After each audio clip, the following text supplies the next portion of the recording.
चला गावरान पद्धतीनं झमझमीत आणि चमचमीत अशी वांग्याची भाजी करू. चुलीवरली वांग्याची भाजी करण्यासाठी वांगे चिरून घ्यायचे, त्याच्यामध्ये मीठ भरायचं, मग कढईमध्ये तेल टाकायचं, तेलामध्ये सर्व वांगे तळून घ्यायचे आणि सर्व वांगे तळणं झाले की त्या तेलामध्ये मोहरी टाकायची, जिरे टाकायचे, लसूण टाकायचा, एक कांदा टाकायचा चिरलेला बारीक, त्याला पण तळून घ्यायचं. मग कोथिंबीर, टमॅटो, खोबऱ्याचा खीस टाकून त्यांना सर्वांना चांगलं तळून घ्यायचं.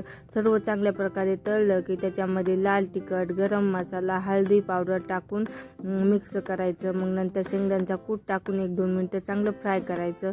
1-2 मिनटानंतर त्याच्यामध्ये पाणी टाकायचं. पाणी टाकलं की त्याच्यामध्ये चवीनुसार मीठ टाकायचं आणि उकळी आणायला ठेवायचं. एक उकळी आली की त्याच्यामध्ये तळलेले वांगे टाकून घ्यायचे आणि अशा प्रकारे जर तुम्ही वांग्याची भाजी केली तर खूप छान होते. आणि मग थोडंसं पाणी टाकायचं अजून आणि 5-6 मिनटं भाजी होऊ द्यायची. 5-6 मिनटानंतर आपली भाजी होती.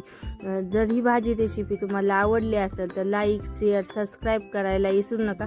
आणि चला अशात नवीन रेसिपी सोबत भेटू. बाय.